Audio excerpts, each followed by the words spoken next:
আমি আজকে একটা নতুন ধরনের রেসিপি নিয়ে চলে এসেছি। আমি বানাবো কালো জিরা পাবদা। ভীষণ টেস্টি হয় খেতে আর খুব কম উপকরণ দিয়ে হয়ে যায়। মৌসুমীজ কিচেনে আপনাদের সবাইকে স্বাগত জানাই। আশা করি আপনারা সবাই খুব ভালো আছেন, আমিও ভালো আছি। তো আজকের রেসিপিটা আশা করি আপনাদের খুব ভালো লাগবে।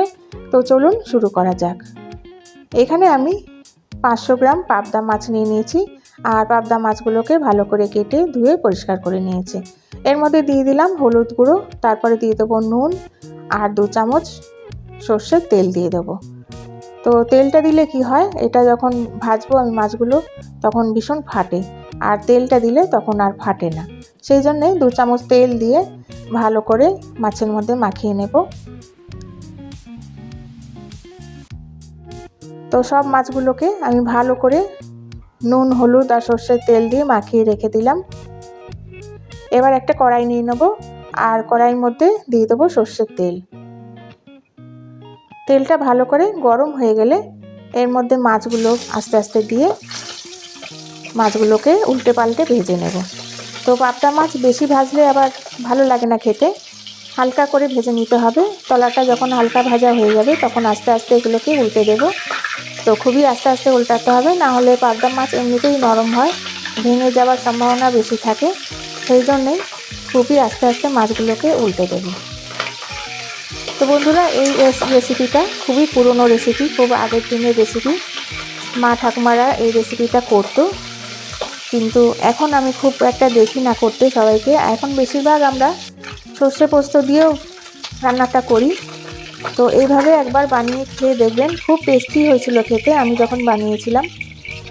তো একবার হলো বানিয়ে খেয়ে দেখবেন, আর যদি ভালো লাগে তাহলে প্লিজ আমাকে কমেন্টস করে জানাবেন। তো বাকি মাছগুলোকেও এইভাবে তেলের মধ্যে দিয়ে আমি ভেজে নিচ্ছি। তো ভীষণ টেস্টি হয় খেতে, গরম ভাতের সঙ্গে একদম জমে যায়। তো এই মাছগুলো ভাজা হয়ে গেল, এবার আমি এগুলোকে প্লেটে তুলে রাখছি।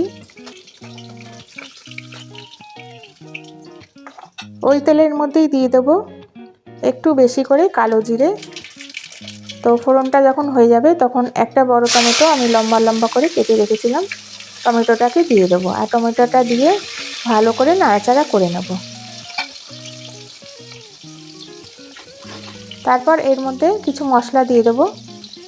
তো প্রথমে দেব 1 চামচ কাঁচা লঙ্কা বাটা,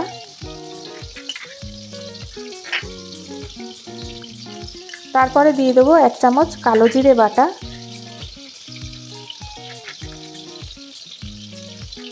তারপরে দিয়ে দেবো হলুদ গুঁড়ো আর ধনে গুঁড়ো জিরে গুঁড়ো 1 চামচ করে দিয়ে দেবো, আর স্বাদ মতো নুন, লাল লঙ্কার গুঁড়ো দিয়ে এবার সব কিছু দিয়ে ভালো করে মশলাটাকে কষিয়ে নিতে হবে।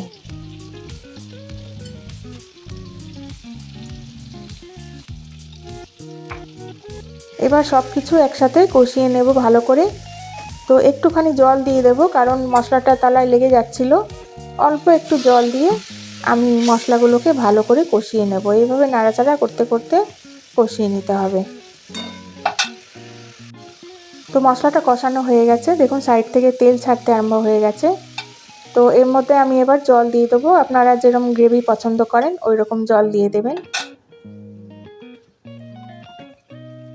তারপর জলটা যখন ফুটে উঠবে তখন মাছগুলোকে এর মধ্যে দিয়ে দেব, আর মাছগুলোকে দিয়ে ভালো করে নাড়াচাড়া করে নিয়ে এটা 1 মিনিটের মতো ফুটতে দেব।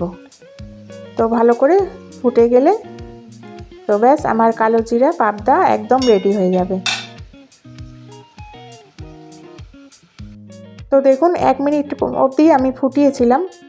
তারপর নামানোর আগে দিয়ে দেবো 1 চামচ গরম মশলা গুঁড়ো, 2টো কাঁচা লঙ্কা চেরা দিয়ে দিলাম, আর 2 চামচ সর্ষের তেল দিয়ে দেবো। ব্যাস আমার কালো জিরা পাবদা একদম রেডি। এবার আমি প্লেটে এটা ঢেলে দেখিয়ে দিচ্ছি আপনাদের। দেখুন কত সুন্দর হয়েছে দেখতে।